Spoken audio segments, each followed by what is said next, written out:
Suara Nida mute. Ingat tekan tadi. A'udzubillahi minasyaitonirrajim. Bismillahirrahmanirrahim. Assalamualaikum warahmatullahi wabarakatuh. Alhamdulillah wassalatu wassalamu ala Rasulillah wa ala alihi wa sahbihi wa man walah. Subhanaka la ilma lana illa ma 'allamtana innaka antal alimul hakim. Rabbi shrah li sadri wa yassir li amri wahlul 'uqdatam min lisani yafqahu qawli. Allahumma anfa'na bima 'allamtana wa 'allimna ma yanfa'una wa zidna 'ilma. Allahumma yassir wa la yasir. Rabbi zidni ilman, amin ya rabbal alamin. Ustaz, ini bab 8 ke Ustaz? Kita sama bab 8 kan? Hari ini kita ke bab 9 terus boleh? Boleh, boleh.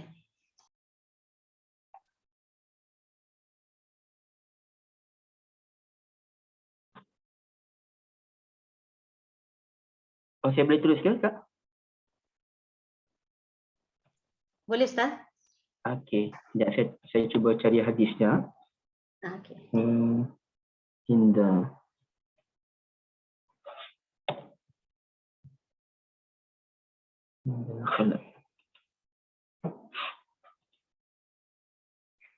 Assalamualaikum warahmatullahi wabarakatuh.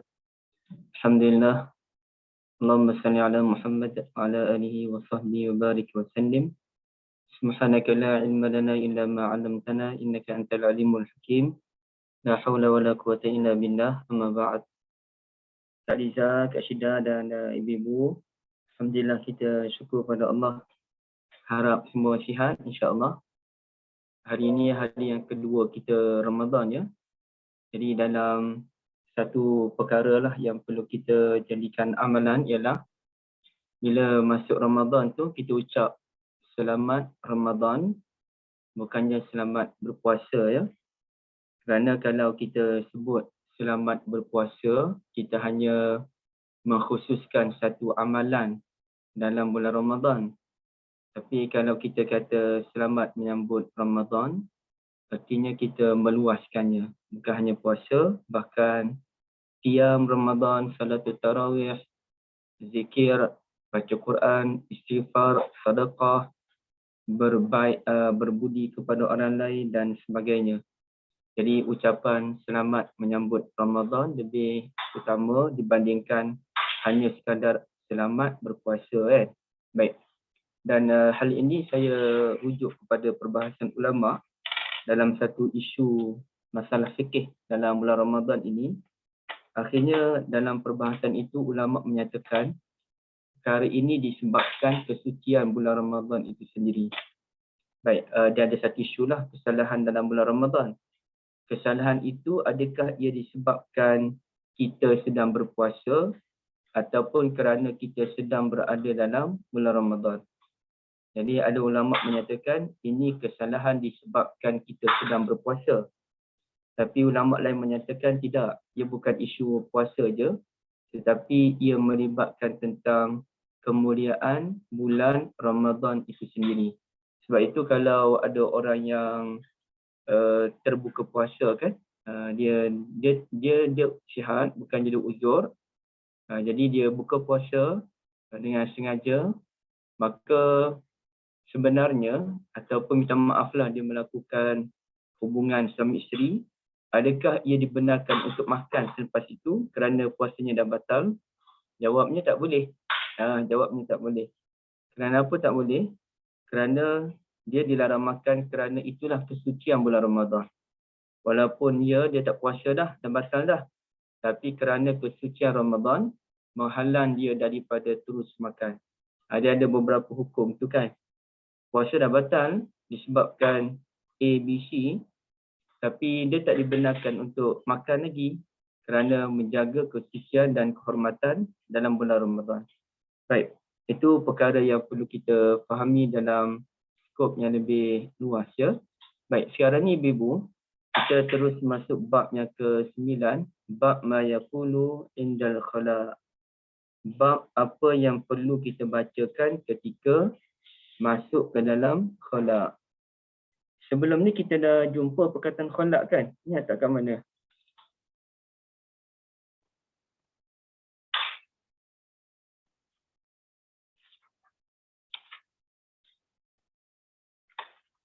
Kak Liza ingat tak? Hadis ke berapa yang kita jumpa khala?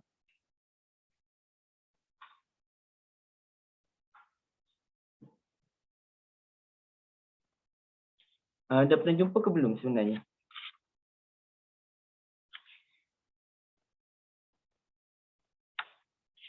Tak ingat Ustaz. Kita kelas lain. Maksudnya kita ada bincang tak dia ada beberapa nama toilet ataupun bilik air tu? Oh belum? Oh ke tempat lain tu? Dia ada nama, beberapa nama lah. Seperti nama Al-Mirhab, Dauratul Miyah, Al-Khala, Al-Mazhab dan lain-lain. Jadi saya pun tak pasti ada berapa tempat tu. Tapi sekejap, saya tak tahu. Boleh cari tak di sini? Asma'ul Mirhab, Al-Mazhab, Al-Khala. Sekejap, saya tengok ada tak ada sebenarnya. Hukum Dukhul Hammam, ada Al-Hammam, Khala, Mazhab, apalah nama semuanya. Tapi Maulana Asri dia ada tulis tu, satu nota beliau memaparkan seluruh nama bilik air menurut hadis Nabi SAW. Penggunaan dalam hadis Nabi. Dia ada khala, dia ada mazhab, dia adalah beberapa nama kan. Tapi saya tak tahu nak cari kat mana ni. Tak apalah yang tu. Khala ni dia asal perkataan khulu. Daripada perkataan khulu, dia keluarlah perkataan khulwah sebagai contoh kan. Khulwah. Khulwah ni artinya bersunyi-sunyian. Sebab itu kita sebutkan Nabi SAW berkhulwah, ataupun dalam bahasa Melayu dia sebut berkhalwat dengan Allah Azza wa Jal. Jadi berkhulwah dengan Allah ni artinya bersunyi-sunyian dengan Allah. Dalam bahasa yang lain uzlah. Uzlah ini azalah, mengasingkan diri daripada masyarakat untuk berdamping dengan Allah. Satu lagi khulwah. Tetapi yang lebih tepat kalau dinyatakan Nabi SAW bertahannuf. Bertahannuf ataupun bertahannus. Itu lebih tepatlah. Tapi secara umumnya boleh dikatakan Nabi berkhulwah ataupun beruzlah. Cuma dalam istilah hadis Nabi bertahannuf ataupun bertahannus. Baik. Jadi bagi sekalian, dinamakan bilik air itu sebagai khala kerana kita bersunyian daripada orang ramai. Kita tak nak orang ramai datang, maka kita pun masuk ke dalam satu tempat untuk buang air kecil ataupun air besar, maka ia dinamakan sebagai al-khala. Daripada penamaan al-khala itu sendiri mengajar kepada kita bahawa perbuatan membuang najis ini, membuang air kecil ataupun besar ini merupakan perbuatan peribadi yang tidak boleh dicampuri oleh orang lain. Kecuali budak kecil lah ataupun orang yang uzur. Okey, ini nak tunjuknya silap lah kalau kita menyangkakan perkara ini perkara yang bersifat terbuka sebagaimana dilakukan oleh barat dan sebagainya. Ya, alhamdulillah.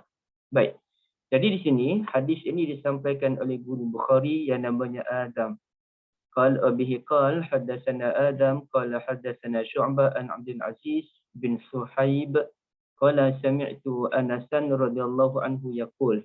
Jadi Anas bin Malik merupakan sahabat Nabi SAW. Okey, cuba kita ingat balik ya. Anas bin Malik. Siapa nama ibu dia? Apa nama ibu dia? Okey, siapa ingat nama ibu Anas bin Malik?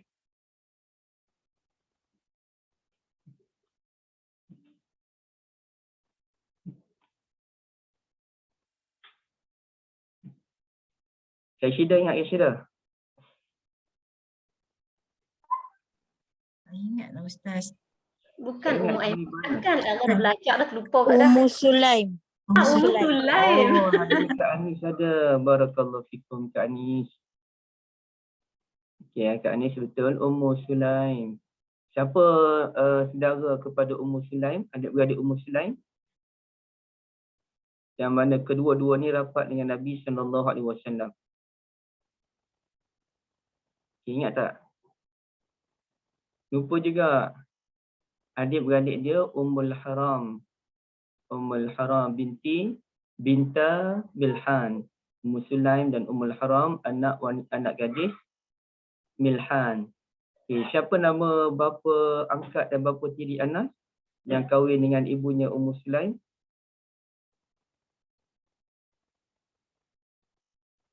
Lupa ni tak? Abu Talha. Abu Talha. Abu Talha. Yang mana ke semua mereka ni kalau Ummu Sulaim confirm itu syurga.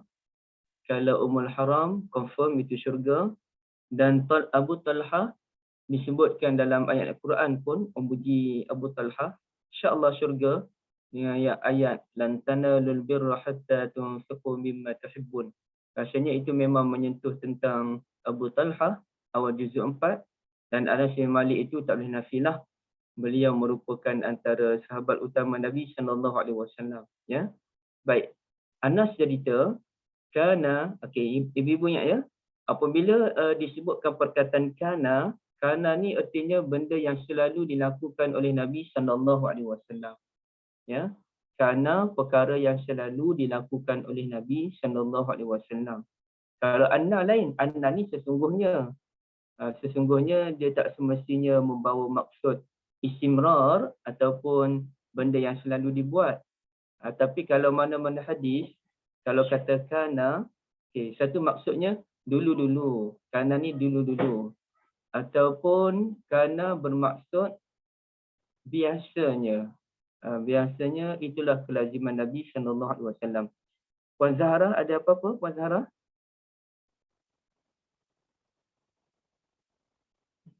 Oh, tertekan kot Okey, baik. Kalau Puan Zahra ada apa-apa, beritahu je sebab tu ada angkat tangan tu. Okey. Jadi sekarang ni, kerana di sini dia merujuk kepada selalunya. Selalunya. Kami pun puan ibu-ibu sekalian ya, kadang-kadang kita sembang dengan kawan kan. Kita patut kawan tu sebut satu benda, dia kata kana. Kana tu maknanya dulu, cerita dulu. Okey. Jadi istilah kana digunakan. Tapi kana juga bermaksud biasanya ataupun selalunya. Selalunya Nabi SAW iza dakhalal khala. Okey, siapa boleh terjemah? Iza apa dia iza? Mudah aja. Kak Liza, silakan. Iza apabila dakhala masuk al-khala itulah tempat khalwah, itulah tandas. Okey. Apabila masuk ke dalam khala, qal Allahumma inni a'udzubika minal khubuthi wal khaba'ith. Nabi SAW akan membaca doa ini. Allahumma inni a'udzubika, ya Allah sesungguhnya aku berlindung kepadamu daripada khubus dan juga khaba'ith. Baik. Jadi doa ni dia dibaca bila? Iza dakhala, apabila masuk. Dakhala tu fi'il apa dalam bahasa Arab? Fi'il madhi. Fi'il madhi ni tunjuk benda yang akan berlaku ke yang telah berlaku? Telah berlaku. Artinya apabila Nabi telah memasuki bilik air. Nampak Apabila Nabi SAW telah memasuki. Dah masuk dah. Bila Nabi dah masuk bilik air, bukannya duduk luar itu, maka Nabi SAW membaca Allahumma inni a'udzubika minal khubuthi wal khaba'ith. Ibu-ibu biasa baca bila tu? Sebelum ke setelah masuk? Pintu Ustaz. Kak Liza selalu masa berdiri depan pintu tu baca. Salah lah. Ini ingat tak sebab ingat tak boleh baca doa dalam toilet. Ini iza dakhala, apabila telah masuk. Lalu depan pintu tu baru baca. Betul masuk lah. Langkahlah ke kiri masuk. Bukannya dah masuk dulu kan? Bukan dah masuk baru baca kan? Okay, kita akan tengok. Ni. Saya tak kata salah lagi. Saya tanya Oh. baru. Saya tanya baru. Okey, kita nak kena belajar dululah. Kita nak belajar dulu. Jadi jangan ada kalangan kita berhenti terus di sini dan terus sebar. Oh, kata Zulkhairi lepas masuk bina air lah, dia ada hadis dia tu, iza dakhala. Sedangkan tak habis belajar lagi, saya baru tanya baru. Okey, jangan salah faham lagi ya. Saya baru tanya baru Okey, baik.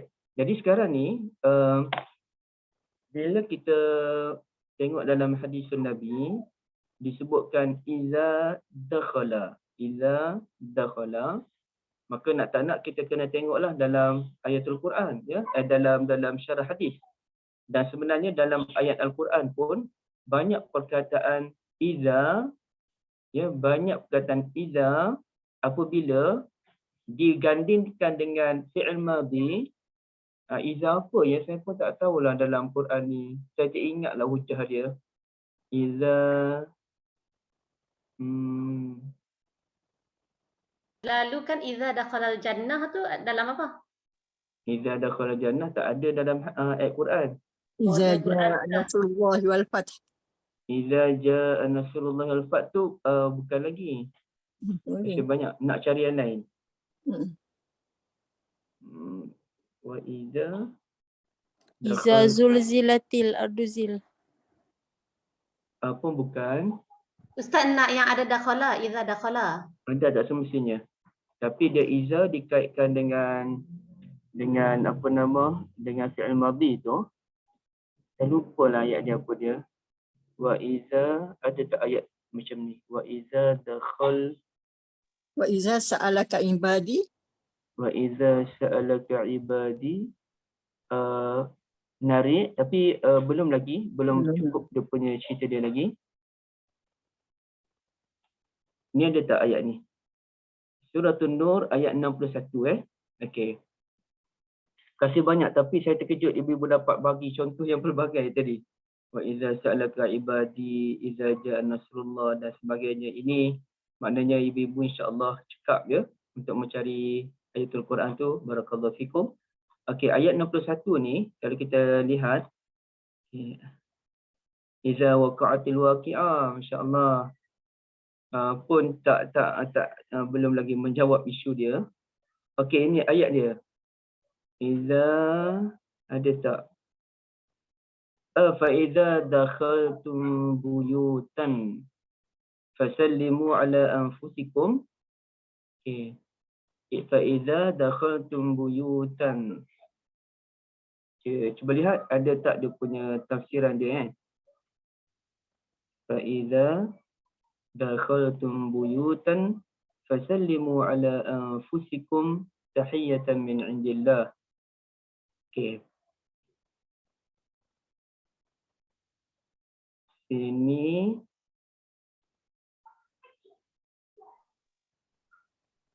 wa idza hayyitum bi tahiyyatin.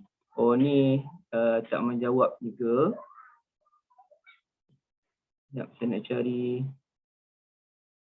Dia awal ayat tadi apa dia? Laisa 'alal a'ma. Okey.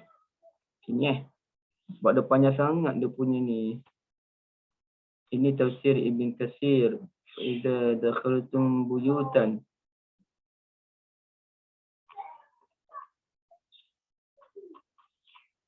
Panjangnya. Qurtubi. Fa idza dakhaltum buyutan. Mana?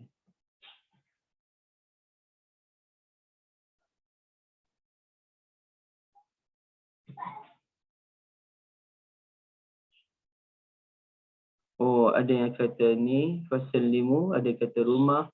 Okey, tak apa. Tapi poin dia ialah begini, kalau kita lihat dalam surah ini, apabila kamu telah masuk ke dalam rumah, maka bagilah salam sesama kamu. Okey, ada ulama yang memahami rumah ini sebagai masjid. Tapi ada ulama yang faham ini merupakan rumah lah, rumah orang. Jadi adakah kita bagi salam ni sebelum masuk rumah ataupun lepas masuk rumah? Sebelum lah kan? Sebelum. Tapi kalau kita lihat ayat ini, apabila kamu telah masuk ke dalam rumah, dakhaltum tu dia fi'il madhi. Fi'il madhi ni artinya telah. apabila kamu telah masuk ke dalam rumah, maka bagi salam. Sedangkan kita bagi salam ni sebelum masuk ke dalam rumah. Okey. Jadi inilah contoh yang mana perkataan iza bergandingan dengan fi'il madhi, ia membawa maksud apabila kamu ingin. Iza arada, apabila kamu ingin. Bukannya apabila kamu telah, tapi apabila kamu ingin. Bila kamu ingin masuk ke dalam bilik air, maka bacalah Allahumma inni a'udzubika minal khubusi wal khaba'is. Dan ini yang dinyatakan oleh Ibn Hajar Al-Asqalani rahmatullahi alaih. Itu muka surat ada dalam buku ibu-ibu sekalian tu, syarah dia tu. Muka surat yang ke-50 kan. Inda iradati dukhuli fil khala' in kana mu'iddan lidzalik wa illa fala. Takdir. Okay, baik. Doa ini dibaca bila? Iaitu inda iradati dukhul. Mahu masuk ke dalam khala'. Jadi inda iradah. Apabila mahu. Iradah tu mahulah. Ingin. Apabila ingin masuk ke dalam bilik air, baru baca. Jadi apa yang Kak Liza dan semua ibu buat tu betul lah tu. Cuma dia nak kena faham hadis Nabi. Kenapa Nabi sebut fi'il madhi? Nak tunjuk kesungguhan dia. Maknanya bila kita betul-betul nak masuk. Bila kita betul-betul nak masuk dalam bilik air tu, barulah kita baca Allahumma inni a'udzubika minal khubusi wal khaba'is. Okay. Jadi di sini ibu-ibu yang dirahmati Allah, bukannya dalam keadaan kita nak masuk ke tak masuk. Dah buka bilik air, dah baca, tapi tiba-tiba dah baca tu pergi pula minum air dulu. Minum air masak dulu. Itu tak ada kesungguhan. Ini memang betul-betul nak masuk dah, tak nak dah buat kerja lain.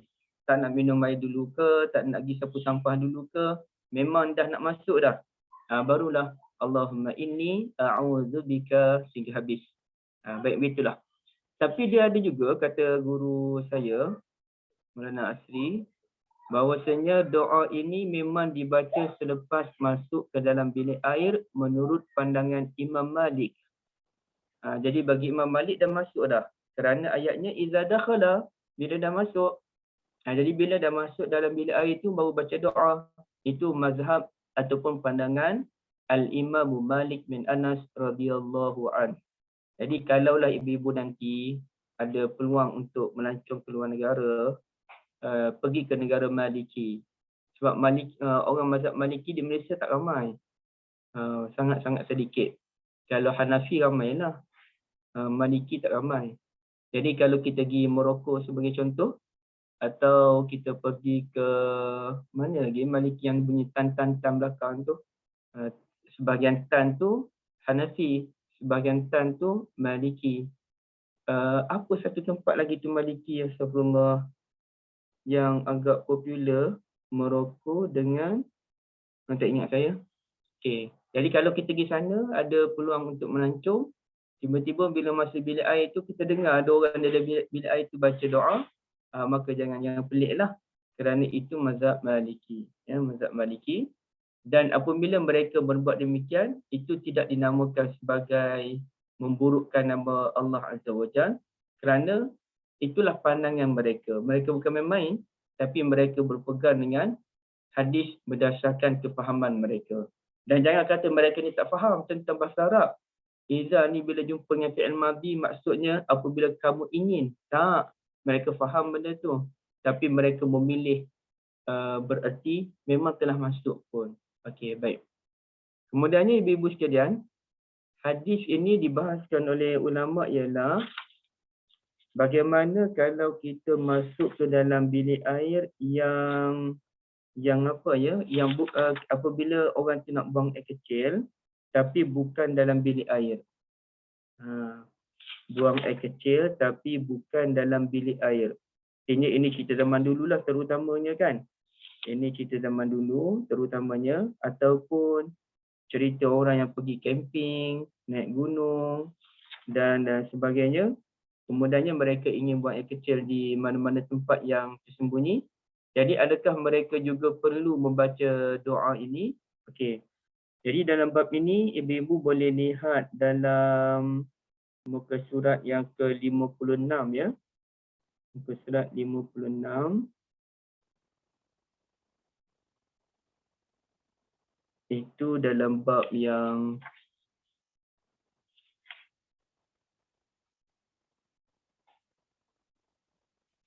saya cari yang, sebab bila tengok ikut internet ni dia pening sikit, manalah nak cari ni.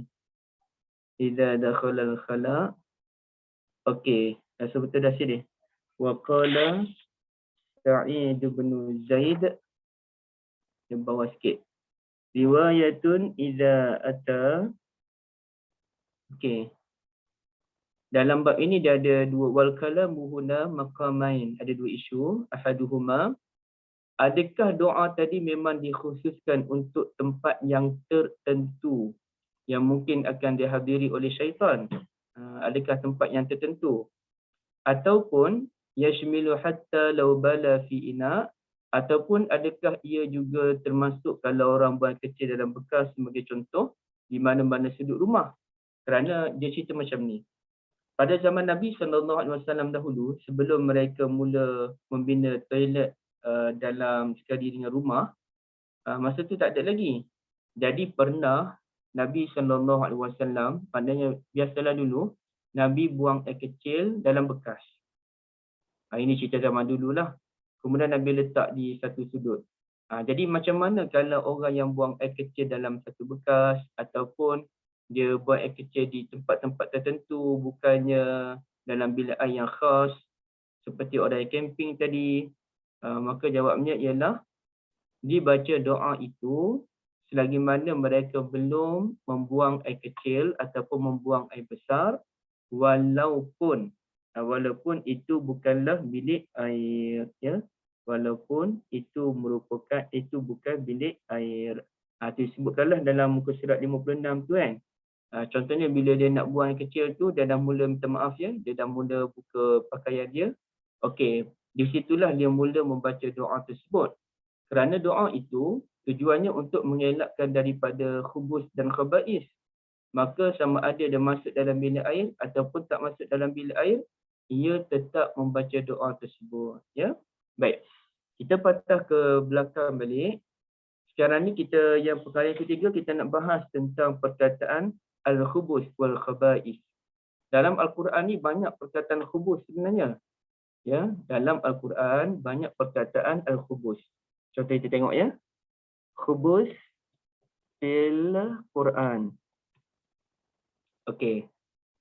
Inilah contoh-contoh ayat yang mana berasal daripada perkataan khubus.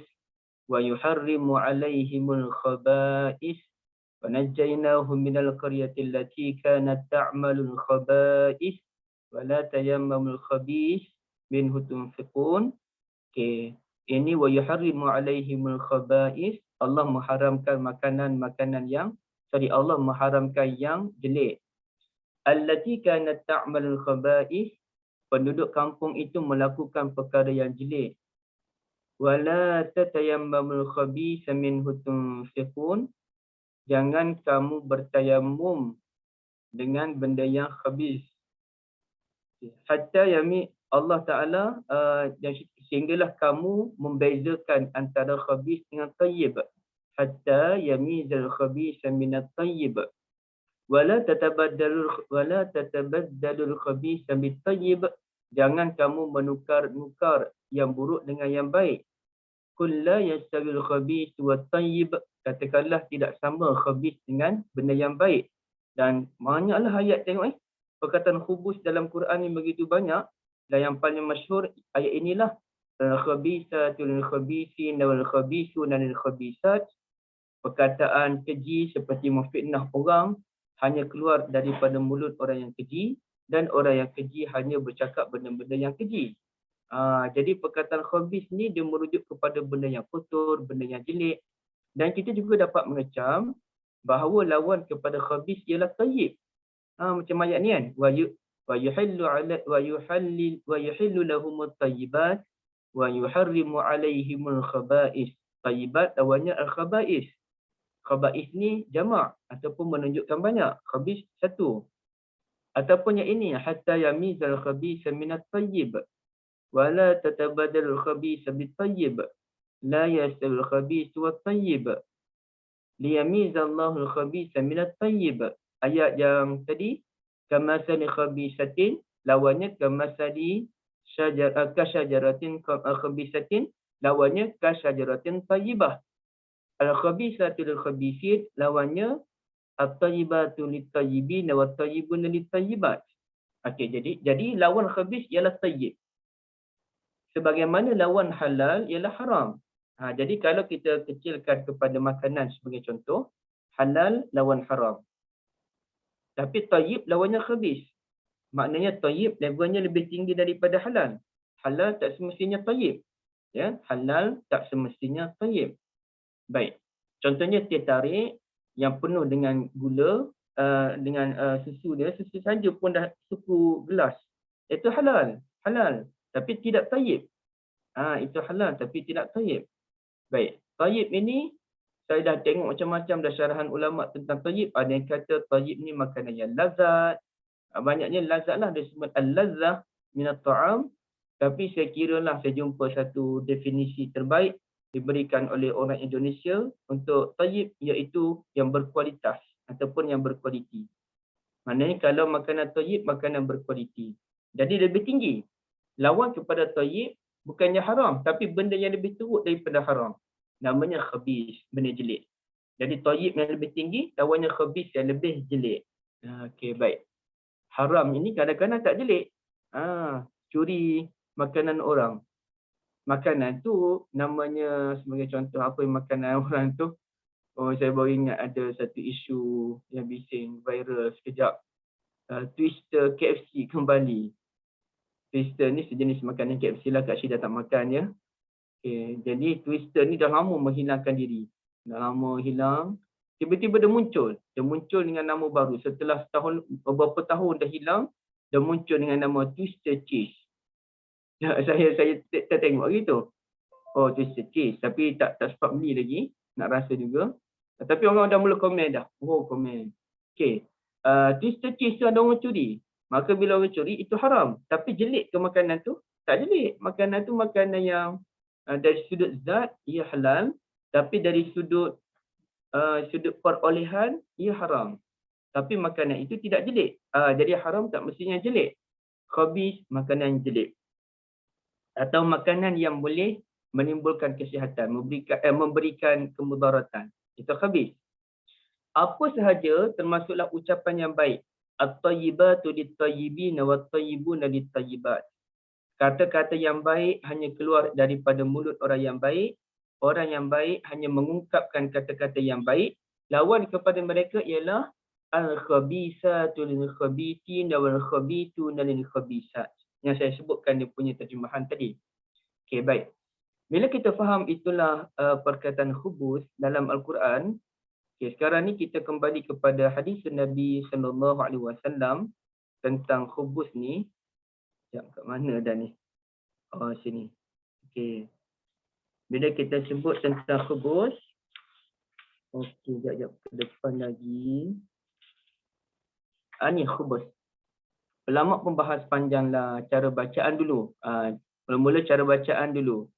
Ada ulama yang baca seperti mana disebutkan oleh Nawawi rahmatullahi alaih. Ibu carilah mana tu ya tempat ibu tu. Muka surat 53 ya. Muka surat 53.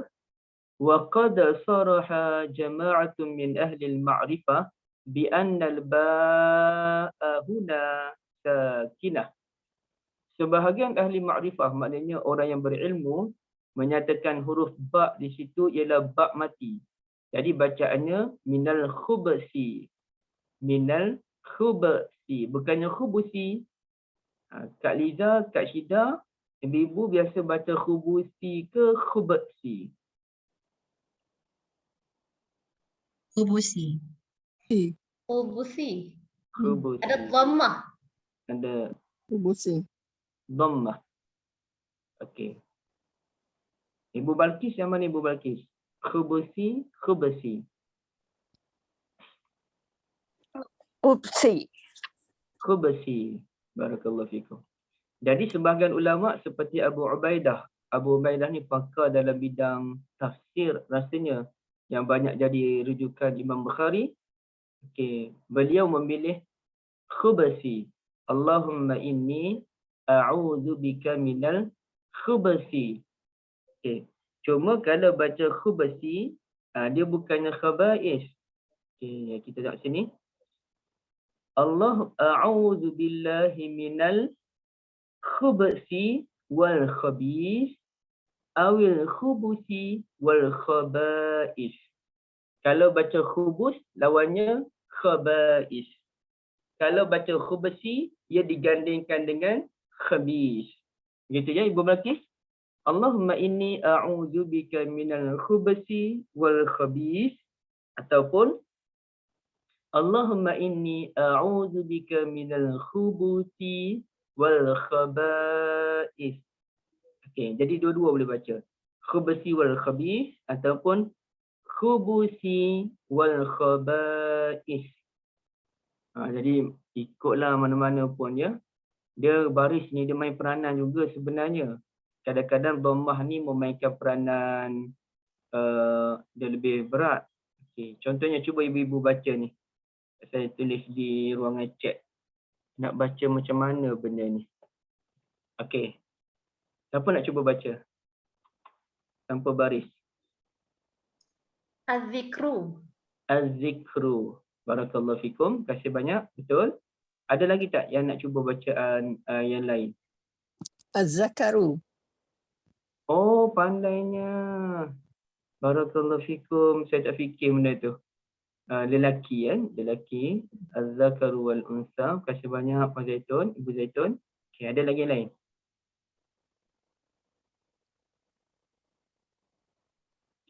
Kalau nak matikan roh tu, nak sukunkan bunyi az-zikr. Tidak apa Kak Liza. Yang penting az-zikru ataupun az-zikr. Tapi satu lagi az-zukr. Oh, baris depan. Baris depan. Baris depan. Naam. Itu emak saya ada kat sini ni. Adik emak saya atau pakcik saya panggil Zukri namanya. Zukri. Okay. Apa beza tu antara Zikri dengan Zukri? Saya ada kawan nama Zikri. Pakcik saya nama Zukri. Kalau Zikri ni ingat. Ingatanku. Zikri orang yang aku ingat lah. Orang yang aku ingat. Tapi dia lebih level tinggi daripada Zikri. Zukri. Orang yang betul-betul aku ingat. Yeah. Jadi kalau zukur kepada Allah. Ya. Ni saya tak dengar tadi. Siapa? Oh tak ada maknanya kalau kita zukur kepada Allah, dia level lebih tinggi lagi. Zukur. Tapi selain daripada zikir dan zukur, ada satu lagi istilah. Ada satu lagi istilah yang berdekatan dan ini agak unik. Iaitu istilahnya, okay, nampak sini ini sebagai tambahan lah. Maklumat-maklumat tambahan. Sambil-sambil belajar hadis, kita belajar juga bahasa Arab sedikit sebanyak. Dan memang pun bila belajar hadis ni, nak tak nak memang kena belajar bahasa Arab kan. Tapi ini kita maklumat tambahan. Okey. Banyak dalam surah Al-Qamar ini perkataan ini disebut mudzakir. Mudzakir. Okey, cuba kita lihat yang lain. Berapa banyak? Tak ada 6 semuanya. Walaqad yassarnal Qur'ana lidzikri fahal mim mudzakir. Okey. Mudzakir ini sebenarnya ibu-ibu, ia asal daripada zikr. Asalnya zikr. Iaitu muztakir. Dia punya usul yang betul lah. Saya tulis di ruangan chat. Muztakir. Asal dia. Muztakir. Alamak. Nak habis bateri. Okay. Lalu, Kak Lina ada Kak Lina? Kak Lina ada sambil buat kerja. Tak apa. Kak Lina sambil buat kerja. Sebab ini minat Kak Lina lah dalam bab-bab bahasa Quran ni. Ya? Soalan apa Ustaz? Bukan soalan. Sebab ini minat Kak Lina saja nak ceritalah. Okay. Zikir asalnya mudzakir. Mudzakir tadi. Mudzakir tadi asalnya mudzakir. Okay. Kemudiannya huruf ta itu ditukar kepada dal. Abadal dari ta ad-dal. Tukar huruf ta kepada dal, muzdakir. Muzdakir. Asalnya muztakir kan? Tapi sekarang ni muzdakir itu ditukar jadi muzdakir. Okey. Kemudiannya kerana ada pertemuan dua huruf yang berdekatan yang lebih kurang je zal dengan dal, maka diidghamkan. Idgham ni masuk. Ambil huruf zal tu masukkan ke dalam dal. Ya. Huruf zal masukkan ke dalam dal jadi mudda. Asalnya mulda. Mula-mula muzdakir. Kemudiannya muzdakir. Kemudian diidghamkan jadi muzdakir. Dan ayat muzdakir ini memang lain macam dia punya cerita dia. Sebagai contoh, ibu-ibu dapat lihat dalam surah Yusuf tu. Dalam surah Yusuf yang ini surah-surah favourite Kak Lina lah ni. Okey, dalam surah Yusuf ada ayat tentang sahabat sepenjara Nabi Yusuf alaihi salatu wasalam. Wa qala allazi naja minhuma wa qala allazi dhanna annahu najim minhuma uzkurni kan? Dia sebut uzkurni. Nabi Yusuf berkata kepada seorang sahabat yang dia yakin itulah yang akan selamat daripada hukuman penjara, seorang mati kena bunuh, hukuman seorang selamat, uzkurni. Ingatkanlah nama saya di sisi raja. Okey, perkataan digunakan zakara, az-zikr. Ingat. Okey, ingatkan. Kak Anis. Baik. Tapi selepas itu apa dia? Selepas itu kata Allah, wa qala allazi naja minhuma. Ini kan ayat wa qala lillazi dhanna annahu najim minhuma. Nabi Yusuf berkata kepada orang yang baginda yakin itulah orang yang selamat, uzkurni. Ingat, sebutlah nama saya. Tapi realitinya beliau terlupa dan Allah sebut wa qala allazi naja minhuma.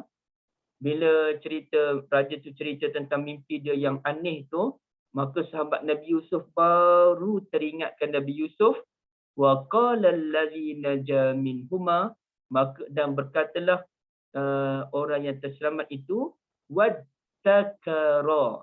Okey. Sekejapnya. Terjemahan surah Yusuf. Tengok lain dia punya terjemahan dia. Waddakara ba'da ummatin. Okey. Nampak tak perkataan tu? Dan berkatalah orang yang terselamat antara mereka berdua, waddakara ba'da ummatin, yang baru sahaja teringat. Nabi Yusuf kata, uzkurni inda rabbik. Sebutlah nama saya depan raja nanti. Saya ni bukan orang jahat, orang baik-baik je kan. Tapi dia baru teringat. Waddakara ba'da ummatin. Baru teringat setelah beberapa masa. Jadi cuba nampak di sini. Pesan Nabi Yusuf apa dia? Uzkurni. Sebutlah namaku. Ingatlah namaku. Tapi Allah tukar perkataan zakara kepada dakara. Waddakara. Nabi Yusuf kata zakara. Dia dakara. Ada beza di situ. Ada beza antara uzkurni dengan ayat waddakara. Okey. Jadi di sini nak kena inilah, kena buat satu kajian yang khas. Apa beza antara mudzakir dengan muzakkir? Mudzakir, muzakkir. Apa beza dia? Jadi bila kita sebut minal khubusi, minal khubsi, dia ada beza. Okey, ada beza ya. Saya nak tengok secara lebih luas, ibu-ibu sekalian. Kita bainal khubusi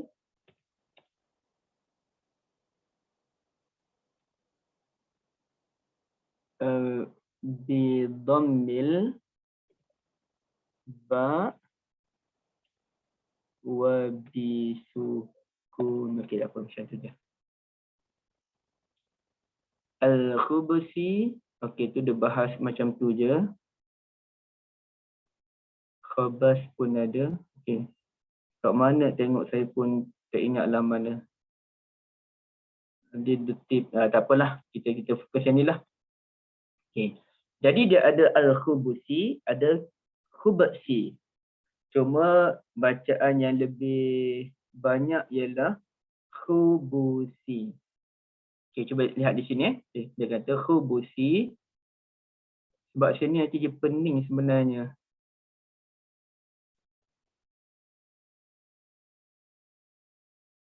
Mana ni?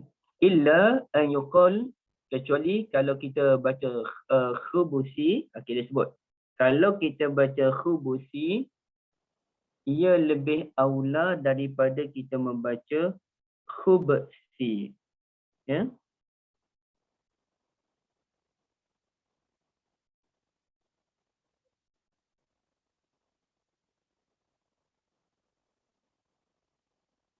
Bukan. Silap. Saya silap faham yang ayat itu. Kita lupakan. Tapi dah ada bahaslah mana lebih kuat antara khubusi dengan khubsi di tempat yang lain. Seingat saya bacaan khubusi lebih kuat berbanding dan lebih baik dibandingkan dengan bacaan khubsi. Jadi bacalah minal khubusi wal khaba'is. Baik.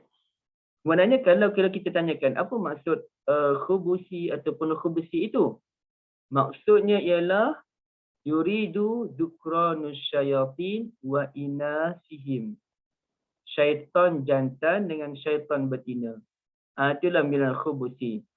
Kalau kita baca minal khubusi daripada syaitan jantan wal khaba'is dan daripada syaitan betina.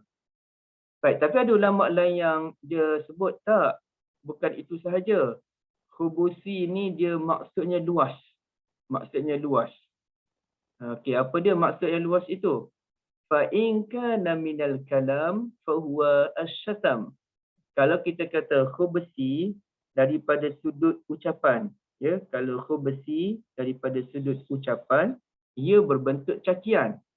Kalau ada orang yang bercakap benda tak elok, suka mencaci orang, suka mengejek orang, itulah al-khubus fil kalam. Kalau al-khubus dalam agama, wa in kana minal milal fa huwal kufur. Orang yang pegangan agama dia khubus, artinya dia kufur. Wa in kana minat ta'am fa huwal haram. Makanan yang khubus, makanan yang haram.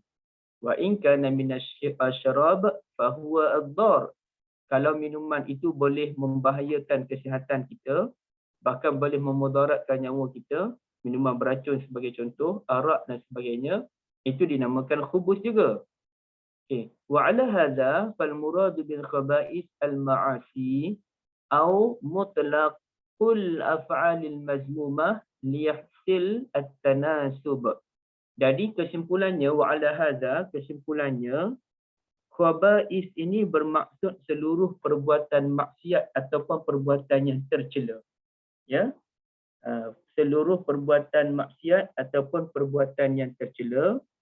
Artinya kalau kita baca Allahumma inni a'udzubika minal khubuthi wal khaba'is, maknanya ialah daripada, ya Allah, aku berlindung kepadamu daripada segala benda-benda yang dibenci, segala benda-benda yang tak elok, dan juga segala benda yang dikeji.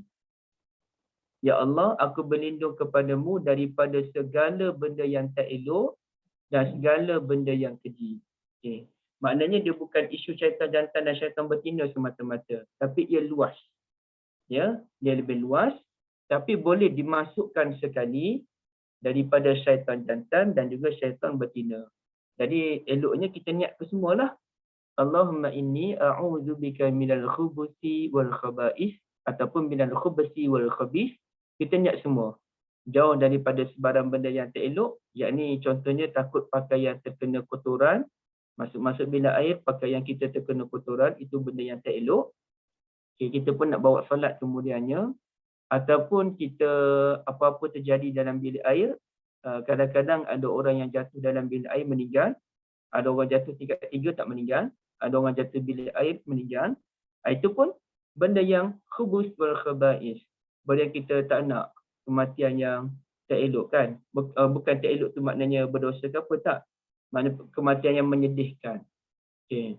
Ataupun berlaku sesuatu benda yang bersifat maksiat, ataupun apa-apalah dalam bilik air tersebut, kita nak berlindung segala-galanya kepada Allah Azza wa Jal daripada segala-galanya benda tak elok, termasuk syaitan jantan dan syaitan betina. Justru apabila kita membaca doa Allahumma inni a'udzubika minal khubuthi wal khabith, artinya tak payah lagi lah kita nak pakai penutup kepala kerana dikatakan syaitan akan buang air kecil ke atas kepala kita. Itu ajaran datang dari mana pun kita tak tahu. Setengah orang masih bilik air je mula pakai pepiah. Ataupun ada lebih tragis lagi, dia angkat kain dia tu, baju dia ni, dia tutup kepala. Jadi itu merosakkan baju, tak cantik. Beli baju mahal-mahal, buat macam tu pula kan. Katanya tak nak syaitan buang air kecil, najis dia ke atas kepala kita. Tak perlu. Cukuplah dengan membaca doa tadi, maka syaitan tidak akan mengganggu kita tuan-tuan, insya-Allah. Tapi bukan bermakna kita pun syaitan tak ada ni boleh duduk lama-lama bilik air. Taklah begitu. Okey. Ada yang pakai gayung ya, masya-Allah. Subhanallah. Kemudiannya wakana Nabi sallallahu alaihi wasallam yasta'idu izharan lil ubudiyyah wa yajharu biha lit ta'lim.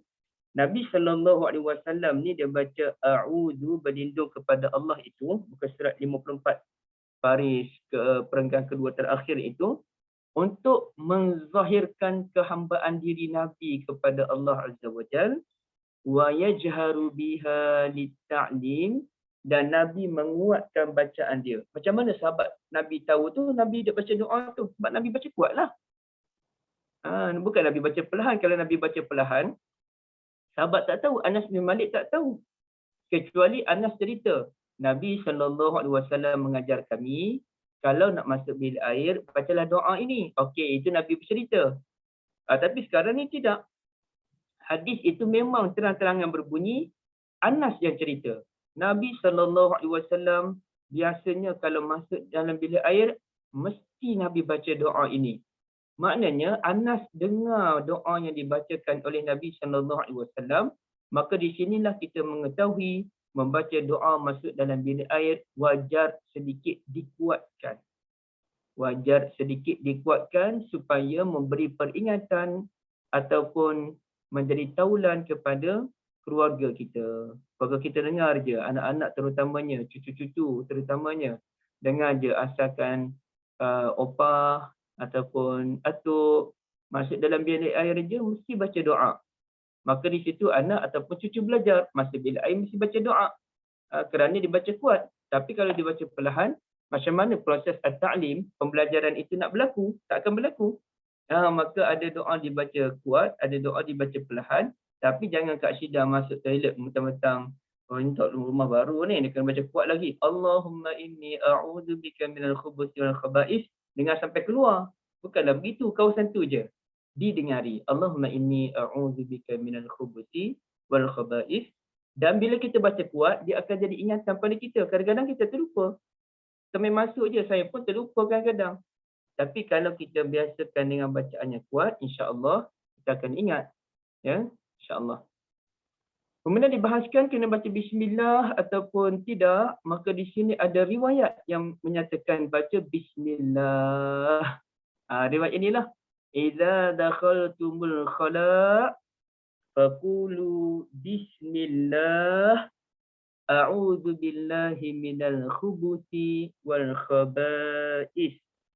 Tapi saya tak tahu kenapa buku ni dia baca minal a'udzu billahi minal khubuthi. Saya kena tengok tempat lain. Boleh juga kok baca khubuthi wal khaba'ith. Kok boleh ya? Kok boleh juga. Okey. Tuhfatul Ahwazi. Okey. Ini kitab Jami' Tirmizi. A'udzu billahi minal khubuthi wal khabith atau al khubuthi wal khaba'ith.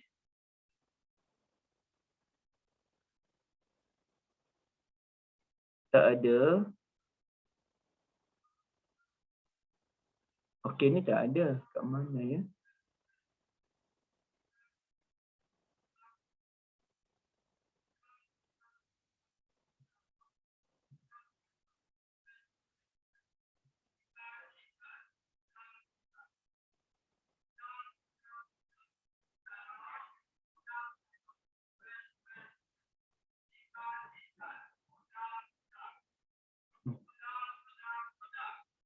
Saya tak tahu je kat mana.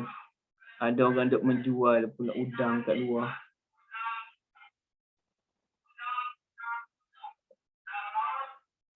Okay.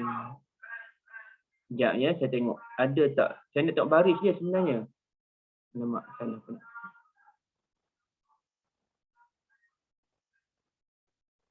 Sabar.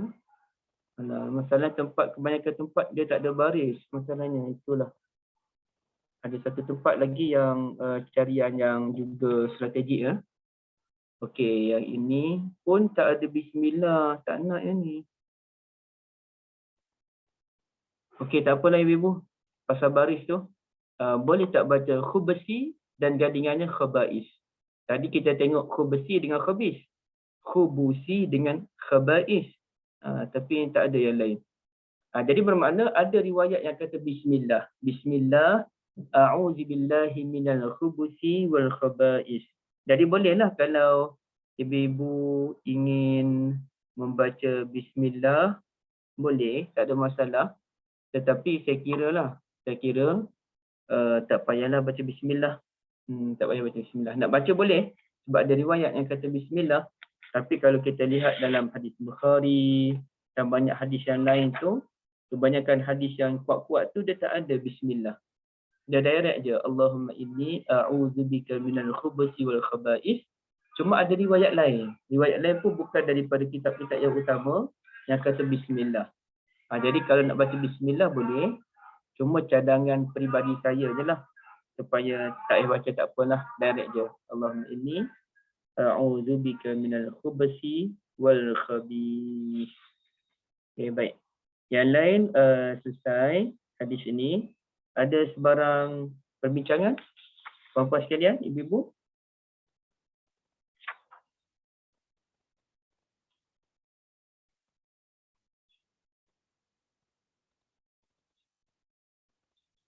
Kak Syida masih di rumah lama ataupun dah ke rumah baru?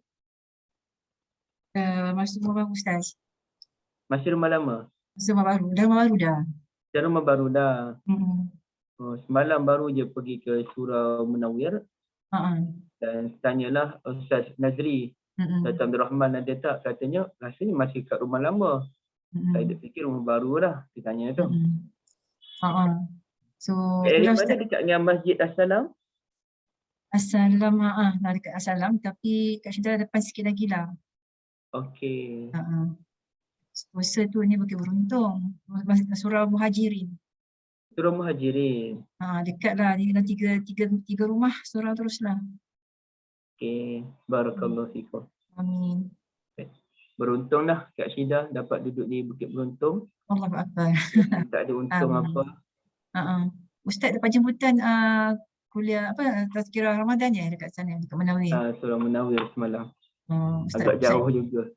Ustaz Yusof dapat jemputan jadi imam dekat MCI. Oh, dia memang jadi imam lah? Tak, tapi imam jemputan. Oh, imam jemputan saja. Itulah dia masuk pula MCI tu. Dulu tak boleh masuk tu. Okey, baik. Okey, ini hadis yang kita tak bincang kerana kita dah bincang sebelum ini. Cuma Imam Bukhari sekadar dia nak sebut je. Kita sediakan air ketika masuk dalam bilik air. Itu sahaja. Tapi hadis ni kita dah bincang pada bab yang ke berapa tu? Pada bab yang ke sebelum ni dengan Ibn Abbas tu.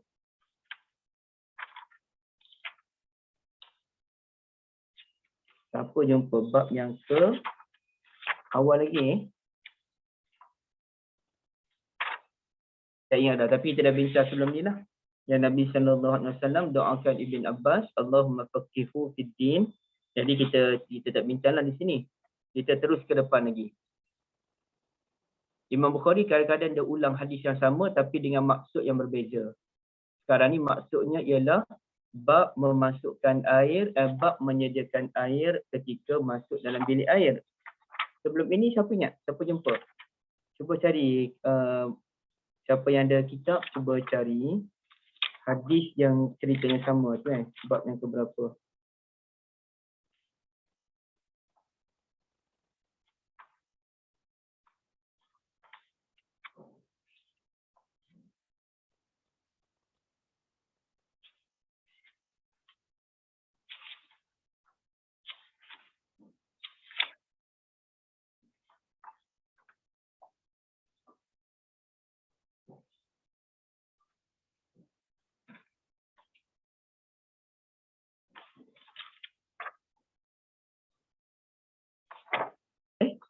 Tak bincang lagi ke? Dah bincang kan Kak Liza isu ni yang Abdullah bin Abbas sediakan air untuk Nabi sallallahu alaihi wasallam? Dah. Dah bincang kan? Cuma tak tahu babnya ke berapa sebelum ni kan? Itulah dah tengah tengok. Sebab buku baru sampai, tulis dekat buku lain. Itulah saya pun tak tahu kat mana lah hadis ni. Apalah, cari dalam keadaan kalut ni memang tak jumpa lah. Okay, kita terus ke depan. Okey, ini hadis yang sebenarnya perbahasan hadis ni secara ilmiahnya antara perbahasan yang panjang lah. Kalau kita bincangkan secara ilmiah memang panjang. Tapi kita cuba tengoklah mana-mana yang boleh ya. Baik. Jadi hadis yang ke-144, bab yang ke-11. Babun la tustaqbalul qiblatu bi ghaitin au baulin illa indal bina'i jidarin au nahwih. Bab larangan menghadap ke arah kiblat untuk membuang air besar ataupun baulin, air kecil, kecuali di balik bangunan. Kecuali kita berada dalam bangunan seperti dinding yang ada dinding ataupun seumpamanya. Okey. Maknanya kita dilarang untuk menghadap ke arah kiblah kecuali kita berada dalam binaan ataupun bangunan. Okey. Ini fikih Imam Bukhari. Ini pandangan Imam Bukhari. Tapi ulama bahas panjang hadis ini. Okey. Hadis ini riwayat daripada guru Bukhari Adam, berpunca daripada sahabat Nabi Abu Ayyub Al-Ansari. Memang beliaulah yang terkenal dengan hadis ini. Hadis Abu Ayyub. Qala Rasulullah sallallahu alaihi wasallam, "Idza ata ahadukumul ghaid." Itu perkataan digunakan ghaid pula. Daripada khala, daripada mazhab, daripada hammam. Ada juga namanya al-ghaid. Ya. Jazakumullah khairan Ibu Balqis. Idza ata ahadukumul ghaid, apabila kamu masuk ke dalam bilik air, ghaid ni dia lebih kepada tempat toilet lah, tempat buang air besar, tapi dia merangkumilah kedua-duanya. Fala yastaqbilil qiblah, maka jangan menghadap ke arah kiblah. Wala yuwalliha, ya, wala yuwalliha zahrahu, dan jangan membelakanginya. Okey. Mula-mula fala yastaqbilil qiblah, jangan menghadap ke arah kiblah. Wala yuwalliha zahrahu, dan jangan membelakangi kiblah.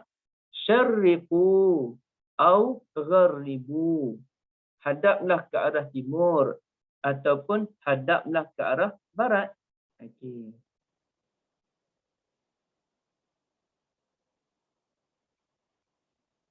WC.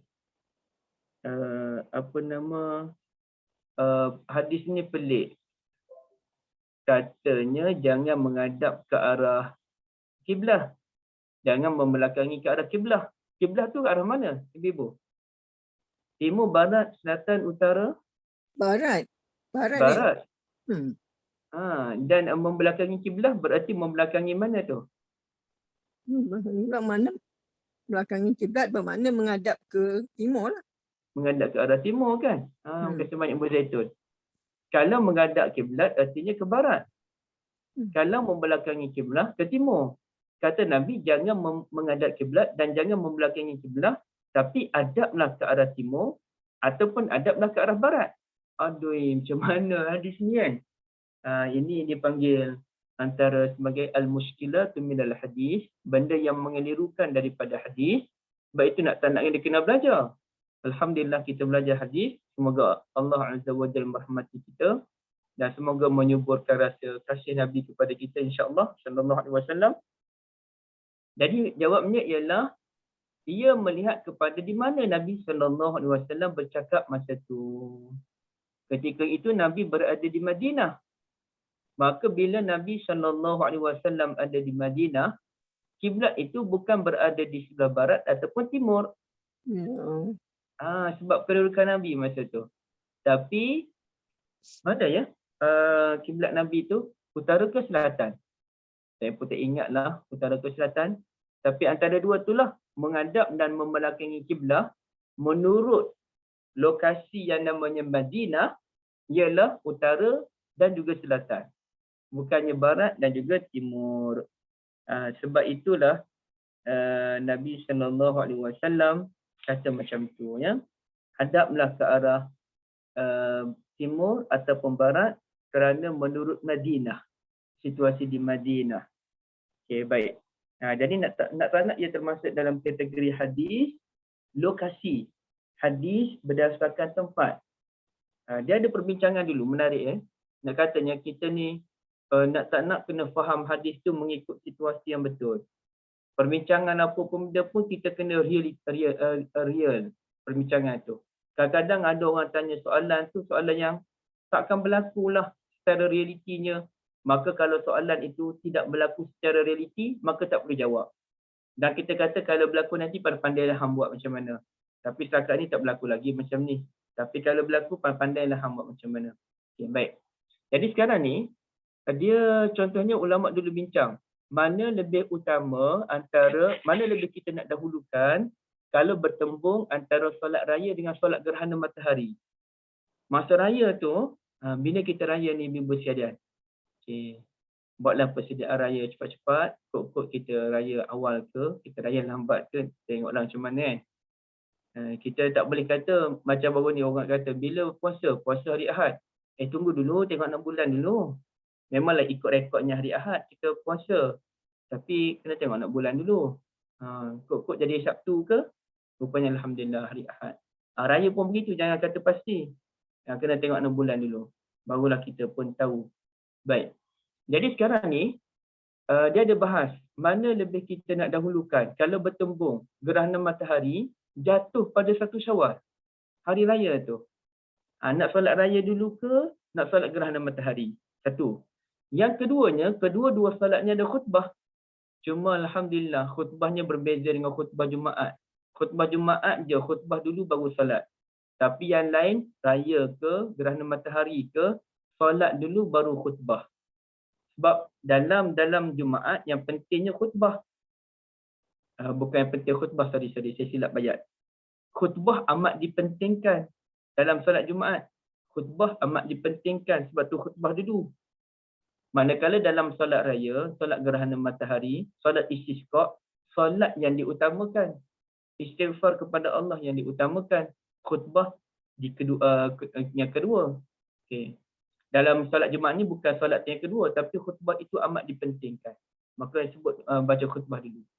Jadi sekarang ni, kalau solat gerhana matahari ada khutbah, solat raya pun ada khutbah, macam mana tu? Boleh tak nak gabung antara kedua-dua khutbah tersebut? Ataupun macam mana? Okey. Macam mana puan-puan sekalian, kakak-kakak sekalian? Nak solat gerhana matahari dulu ke nak solat raya dulu? Khutbah tu tak apa, boleh sekali je khutbah tu, tak ada masalah. Cuma solat tu, mana satu dulu? Gerhana dulu kot Ustaz. Ya? Gerhana dulu kot. Solat gerhana dulu, kenapa? Sebab itu peristiwa tu berlaku bukan setiap tahun kan. Dia berlaku dalam orang kata once a while sahaja. Solat raya pun setahun sekali je. Tapi dia setiap tahun. Tapi gerhana matahari ni mungkin berlaku 5 tahun lagi ke. 4 tahun lagi ke. Sekarang ni banyak kali dah solat gerhana Ada matahari. tempoh Ustaz. Gerhana Setiap matahari tahun pun solat ada gerhana tempoh matahari. dia. Sebab dia ada tempoh. Tempoh dia pun 2-3 jam. Bukannya 2-3 minit. Sempat lagi solat raya dulu buat solat gerhana matahari. Tempoh 2-3 jam. Solat raya pun sekejap je solat raya. Kemudian solat gerhana matahari. Kemudiannya khutbah lah kan. Okey. Tapi tak apa saja perangkat ibu-ibu. Ulama bahas panjang lah mana satu dulu. Solat gerhana dulu ke solat raya dulu. Maka kita kata ada benda yang boleh berlaku. Ada benda tak berlaku. Tiba-tiba Allah tentukan masa-masa depan tu cerita lain lah. Tapi setakat rekod yang dibuat setakat ni, tak pernah berlakunya gerhana matahari jatuh pada satu hari bulan. Tak pernah solat gerhana matahari jatuh pada 10 hari bulan. Kan solat raya Adha kan 10 hari bulan kan. Tak pernah berlaku benda tu. ia mungkin berlaku pada pertengahan bulan, 15 hari bulan macam tu, ataupun dia berlaku pada akhir bulan, tapi tak pernah berlaku lagi lah. Kalau rekod matahari orang dah kira dah ilmu falakiyah, tak akan berlaku pada 1 hari bulan, tak akan berlaku pada 10 hari bulan. Tak berlaku pada 10 Zulhijjah, tak berlaku pada 1 Syawal secara lebih spesifik. Maka tak payah bincanglah benda ni. Tak timbullah isu mana satu lebih utama sebab tak berlaku. Mana tahu berlaku? Itu mana tahu, itu kuasa Allah lah. Tapi setakat orang kira berdasarkan ilmu, dan rekod-rekod terdahulu tak berlaku. So tak payah bincanglah. Jadi ada ulama' dulu dia terkhilaf dalam isu ini. Bahkan Imam Nawawi pun bahas benda ni dalam kitab beliau. Kita panggil khilaf. Kerana ulama' takkan mampu menguasai semua benda dan kita pastilah tak mampu menguasai apa yang ulama' kuasai. Itu confirm. Tapi kita nak kata dengan ketinggian ilmu yang dimiliki oleh ulama' yang jauh meninggalkan kita, hum fis sama', mereka di langit, wa nahnu fil ard, kita pula masih di bumi. Tapi bukan semua perkara mereka maklum, ada terlepas pandang, antaranya isu gerhana matahari tidak akan berlaku pada awal bulan dan pada 10 hari bulan, ia berlaku pada tengah dan hujung bulan. Maka tak timbullah isu mana lebih utama, tak perlu dah diperbahaskan lagi. Okay. Jadi maknanya ada fiqh tu, dia fiqh yang boleh kita pertimbangkan. Ada segelintir fikih yang dibincangkan oleh ulama' dulu, kita kata kenapalah nak bincang secara sampai macam ni, benda ni tak berlaku kot, ataupun benda ni macam terlalu memberat-beratkan, terlalu menyulit-nyulitkan. Okey. Sebagai tambahan lah. Okay, jadi sekarang ni ibu-ibu yang dirahmati Allah, fahamlah kita syariku atau gharibu mengikut lokasi. Itu dia panggil hadis lokasi tu. Hadis melihat kepada situasi tempat, dan ada lagi lah hadis lokasi yang lain.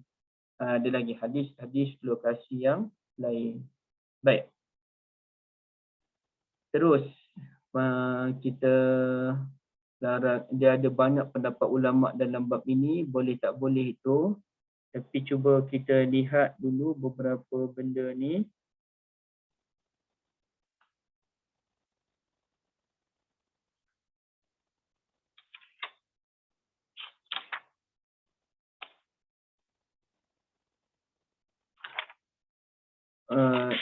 Saya sukarlah untuk apa nak tengok satu-satu di sini ibu-ibu sekalian, sebab dia tidak tersusun. Ini benda yang sebab Ibn Hajar ni dia terikat dengan susunan hadis tu. Jadi dia punya perbahasan dia tidak terlalu tersusun dibandingkan dengan perbahasan yang dibawakan oleh Asy-Syaukani sebagai contoh di dalam Nailul Autar dan lain-lain, ya. Tapi simpulannya macam ni lah, kesimpulannya terus. Satu, ada beberapa pendapat ulama' dalam isu ini. Izinkan saya untuk tak tengok buku, ya. Bila saya tengok buku ni, saya cukup terikat. Sukar untuk saya nak susun ayat sendiri. Tapi ibu boleh baca kitab ni nanti. Dan apa yang saya terangkan ini pun ada dalam kitab ini dan ada dalam kitab yang lain. Cuma saya nak buat rumusan terus. Ada beberapa pendapat ulama' dalam bab ini, kalau tak silap saya dalam 8 kot pendapat ulama' yang disebutkan oleh Syaukani di dalam Nailul Autar. Okey, baik. Pendapat yang dipegang oleh mazhab Syafi'i dan sebahagian ulama' ialah sama dengan pendapat Imam Bukhari, iaitu kalau kita berada dalam bangunan, isunya tak timbul. Kalau kita berada dalam bangunan, isu ini tidak timbul. Justru kan ada kan masjid surau ni, termasuk masjid kampung saya pun, dia dah buat dah toilet tu. Tapi tengok tahu toilet itu menghadap ataupun membelakangi kiblat. Maka nak dia roboh balik dan dia pun buat sengit. Bangunan tu nak roboh, itu makan duit pula kan. Tapi dia roboh kawasan toilet tu je, dalam toilet tu je. Dia sengitkan. Sampai orang nak masuk pun orang kena sengit badan. Ada satu hal pula, saya memang tak suka sangatnya toilet yang sengit-sengit ni. Masuk pintu tu macam tu, tapi dalam tu sengit. Memang saya menyampah. Okey, baik. Sebenarnya tak payahlah nak sengit-sengit. Kalau kita nak pegang pandangan Imam Syafi'i dan juga Imam Bukhari, dalam toilet tak ada masalah, tak timbul isu. Apalagi ada pernah Jabir bin Abdullah radhiyallahu anhuma melihat menyampaikan hadis Nabi sallallahu alaihi wasallam bahawasanya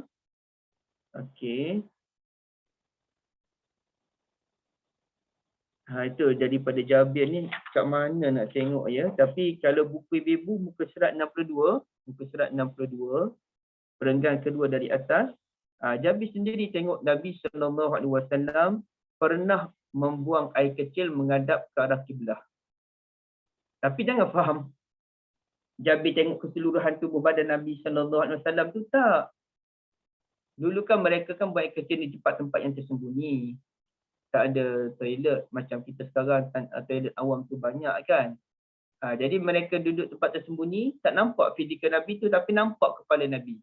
Kita nampak lah contohnya kalau kita tengok muka Kak Riza pun kita tahu Kak Riza menghadap ke arah mana.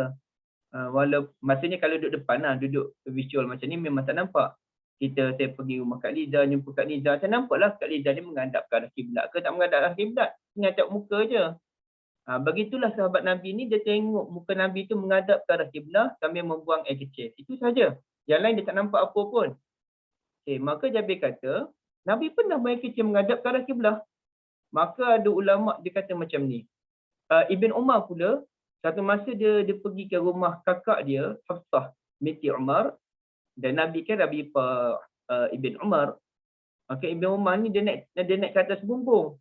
Adalah kerja di atas bumbung tu, tak tahulah apa kerja dia. Tiba-tiba dia ternampak Nabi dalam bilik air. Maknanya ada bilik air dah dalam rumah masa tu. Beliau ternampak radhiyallahu an Nabi SAW dalam bilik air menghadap ke arah kiblah, buang air kecil.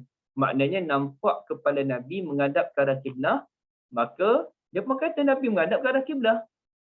Sebab itu ulama kata, satu, kalaulah duduk dalam bangunan, tak apa, tak ada masalah, tak timbul isu tersebut. Hatta ada ulama kata memang tak ada masalah apa pun. Cuma ia berkaitan dengan adab dan sopan je. Tak ada perkaitan makruh ke tak, makruh pun tak. Cuma sudut beradabnya tak menghadap ke arah kiblah, sudut adabnya. Tapi kalau hadap, tak berdosa, tak makruh pun. Okay.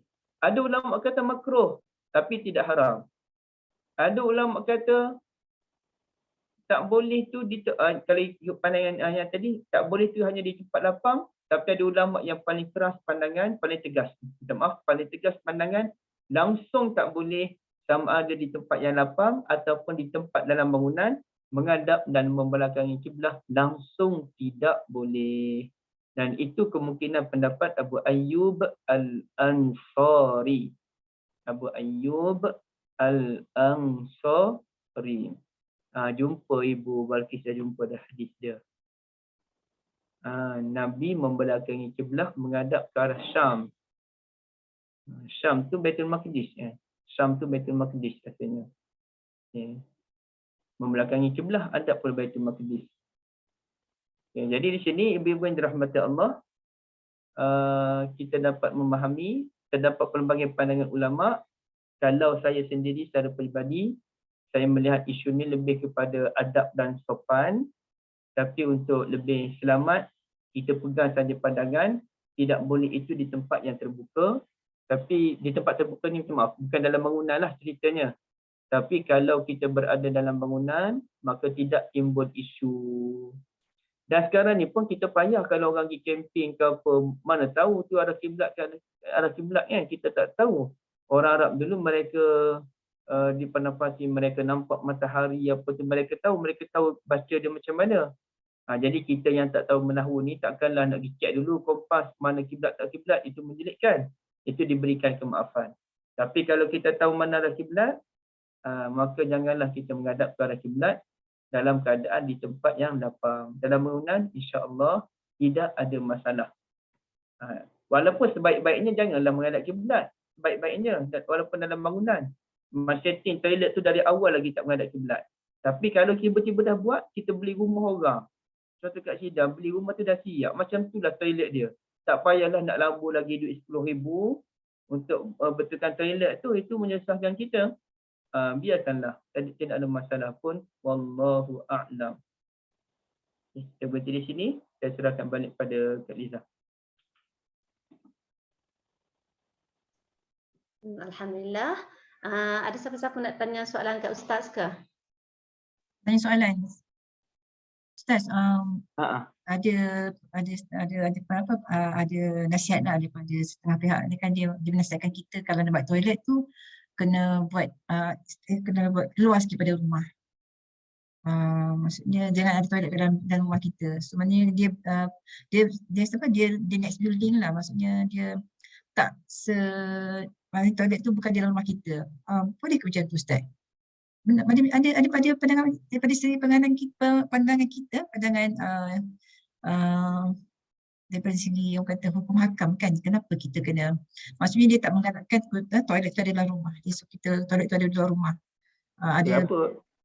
Isunya kenapa dia nak suruh hasil? Dia kata satu dia kata tak faham tu, kenapa kita kena macam tu ya Ustaz, tak tahu tak kenapa. Kita pun nak tanya dia juga tu, kenapa dia cadang macam tu tu. Dia nak kata zaman Nabi tak ada toilet ke macam mana tu? Maknanya dia suruh kita asing-asingkan toilet dengan daripada rumah lah, maksudnya. Tak, kita nak tahu kenapa dia suruh asing tu. Adakah dia nak kata zaman Nabi tak ada toilet dalam rumah? Adakah itu dia punya target dia? Ataupun dia ada fahaman yang lain? Itulah dia cuba bagi tahu diskusi macam tu lah, nasihatkan tu. Kayak dapat dia tergantung bagi tu. Satu rumah kita kalau di Selangor, terutamanya kawasan bandar, confirm lah tak boleh nak buat dah macam tu.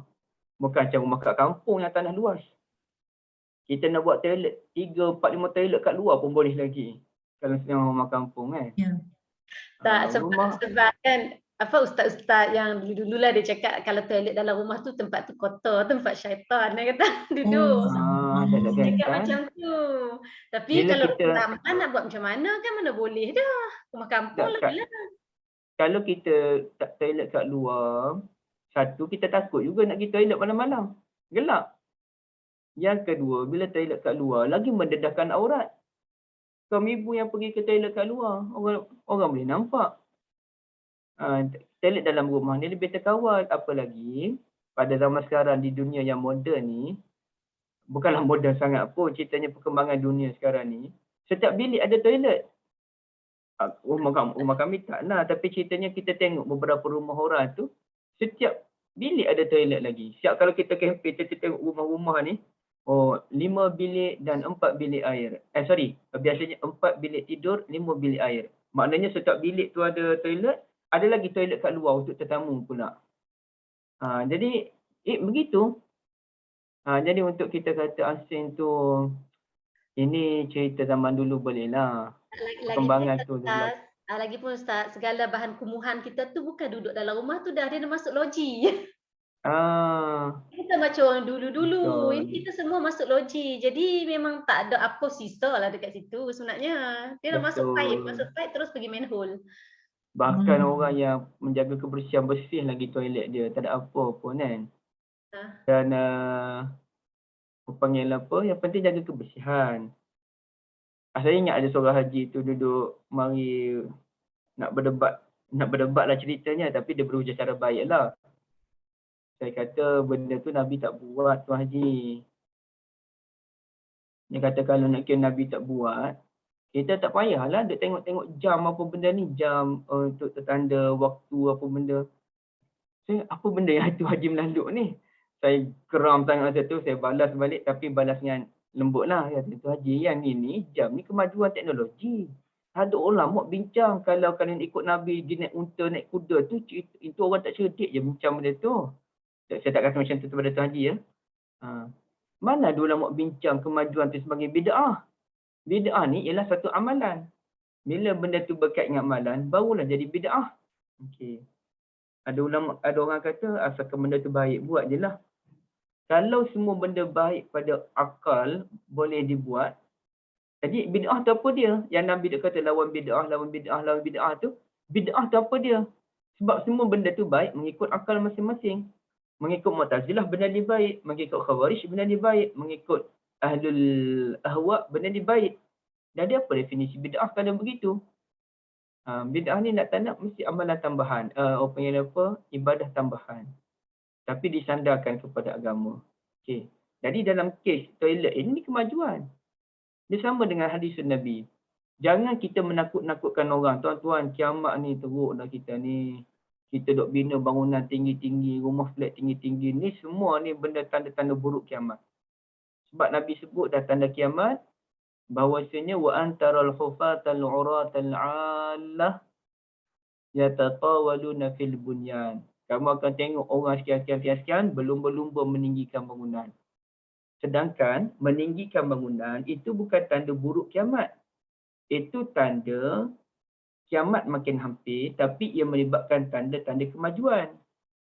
Dia ada tanda kiamat yang buruk, ada tanda kiamat yang baik. Ada tanda kiamat yang berkaitan dengan kemajuan. Berkaitan kemajuan ni bangunan tinggi-tinggi dibina.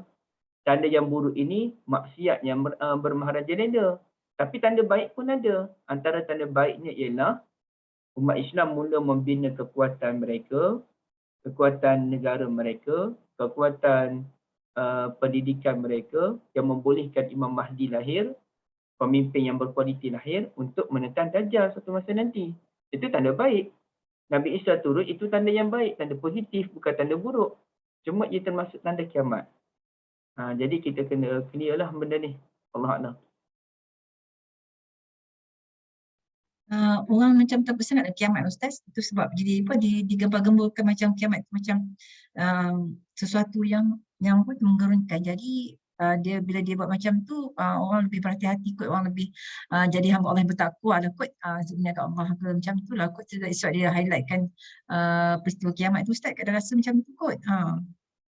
At-taqwa ala ilmin. Bertakwalah atas ilmu. Bukannya ala jahlin. Dulu Tok Guru Ni Aziz, orang dia tak bagilah orang ni duduk sedekah jamu-jamu makan ni bila berlaku kematian.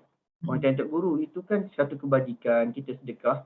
Dia kata sedekah ni kena ikut cara dia, kena ikut sunnah. Kalau tak ikut sunnah itu bukan kebajikan. Okey. Contohnya ada orang nak moris, apalah saya support moris hari ni 500 untuk surau. Beli mi goreng lah sikit, mi goreng ke apa benda. Itu bukan kebajikan tu.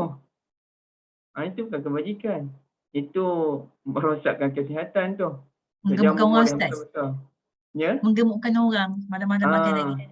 Kecuali ada makanan lebih berbuka puasa. Surau Munawir semalam pun meriah kat Syeda. Ya, orang duk makan ikan lagi. Ustaz Nazri pun siap atas ikan lagi lepas tu. Sebab lebihan berbuka puasa. Tak apalah, itu habiskanlah. Alhamdulillah. Bukannya sedia satu makanan yang khas lepas masa morih. Tapi kalau makanan ringan-ringan tak apa. Yang saya sebut tadi makanan berat-berat. Okey. Jadi nak kena faham, apa erti kebajikan? Kebajikan mesti berpandu kepada kitabullah dan sunnatun Nabi SAW. Jika ia hanya berpandu kepada akal, bahkan melanggar pula sunnah, itu bukan kebajikan. Itu bukan kebajikan. Jadi kena nilai betul tu. Apa erti kebajikan? Allah Akbar. Masalahnya Ustaz, dia akan relate dengan hadis-hadis Nabi juga Ustaz. Itu yang mengukuhkan dia punya dakwaan tu. Mengukuhkan kata dia orang awam je dia mana yang tak mungkin tak belajar ke tak apa, dia takut lah. Dia kan dia viral kan apa mesej tu, hadis-hadis tersebut kan. Betul. Ustaz, Silakan. Saya nak share pengalaman saya pergi Jepun tu. Saya tengok homestay yang kita orang duduk tu, bilik air dia dengan toilet asing-asing. Tak dekat pun. So bila duduk situ, bila saya sembang dengan kawan-kawan kata, ini lagi Islamik lah kira kan. Memang bilik air tu untuk mandi je. Lepas tu untuk toilet tu sederet. Ada 2-3 macam tu. Tu dalam homestay tu. Homestay tu ada 4 bilik tak silap saya. Jadi saya kata, ya Allah, kenapa dia orang boleh buat macam tu? Yang kita ni Islamik lah kan. Tapi kita tak boleh pun nak buat macam tu. Tu je lah. Kita terfikirlah kan. Tapi kalau siapa yang ada rumah sendiri, buat sendiri, bolehlah kot buat asing-asing kan. Tapi nak kata besar sangat bilik air tu taklah. Toilet tu untuk muat-muat toilet lah. Untuk mandi tu, dia ada bathtub pun tapi bathtub dia jenis kecil je. Bukan yang panjang tu tak. Jadi saya tengok tu, kita orang duduk homestay 2 dan dua-dua tempat tu macam tu. Okey. Itu pengalaman je lah. Kena pergi Jepun juga kita ni dapat gaya ya. Tapi betul Ustaz, kalau Ustaz pergi Jepun, banyak yang Islamik tu lah yang diajar oleh kita kan, dia orang praktikan. Cara dia orang hormatkan orang. And dia on time tu memang betul lah. Memang betul. Tu kena jalan lah Ustaz. Mengembara. Ibu Halimah sebut pasal Jepun tu, sebenarnya baru je semalam saya mimpi pasal Jepun. Saya teringat mimpi tu mengingatkan saya pada Haji Zulkarnain yang ada di Jepun. Mungkin sebagai ibu-ibu perasan kot, Haji Zulkarnain ni buat kerja dakwah di Jepun. Dia ada center dakwah tu dan ramai dah orang Jepun masuk Yang Islam. dari Kelantan juga Ustaz? Ya? Ustaz, yang Zulkarnain tu orang Kelantan juga? Saya tak tahulah dia orang mana. Tak nampak muka Kelantan pula. Saya tak tahulah orang mana tu, tapi dia lah yang ada buka center dakwah di Jepun dan ramai dah masuk Islam. Dan ada lagi yang Data Banas pun joint venture dengan dia tu, betul. Dan ada juga beberapa orang Jepun ni yang tengah belajar. Tak masuk Islam lagi tapi tengah belajar. Dan semalam saya mimpi dan jumpa geng-geng mana entah. Dan geng-geng ni rupanya berkahwin dengan ramai-ramai orang Jepun masuk Islam. Apa tanda mimpi tu ya? Tapi menarik pula mimpi orang Jepun masuk Islam ramai-ramai. Jadi tiba-tiba Ibu Halimah sebut pula pasal Jepun lah. Tu jadi teringat sangat tu. InsyaAllah. Kena pergilah Ustaz. Ya? Kena pergilah tu. InsyaAllah, insyaAllah. Ibu-ibu mana-mana ada anak yang belum kahwin lagi tu, kahwin orang Jepun ya. Orang sikit. Orang Jepun, orang Korea ataupun mana-mana lah yang bukan Islam ni, tarik masuk Islam. Kalau dapat lah, tak dapat tu kahwin Melayu pun okey je. Tak ada masalah pun. Bukan okey je, memang okey pun. Cuma ceritanya kalau ada semangat dakwah, dapat kahwin dengan orang luar negara, kemudian kita kembangkan dakwah pada keluarga dia, Masya Allah itu memang jihad yang besar lah ya. Jihad yang besar. Okey, baik. Dah 11.36 dah Ustaz. Barakallahu fikum. Jadi kita akhiri, jazakumullah khair Ustaz. Terima kasih banyak. Kita akhiri dengan tasbih kafarah. Subhanallah. Kak Liza, Kak Syida sekejap. Akhir. Tasbih kafarah dibaca dalam apa-apa pertemuan. Contohlah raya nanti kan. Raya kita pergi rumah makcik, sembang 4-5 jam. Nak balik dulu ni. Nak balik tu subhanakallahumma wa bihamdik asyhadu an la ilaha illa anta astaghfiruka wa atubu ilaik. Tak perlu kuat-kuat. Tapi kalau kita dapat bagi peringatan pun okey sekarang nak balik dah ni, semua baca tasbih kafarah. Itu sebenarnya jumpa dengan kawan. Dia minta pengampunan kan?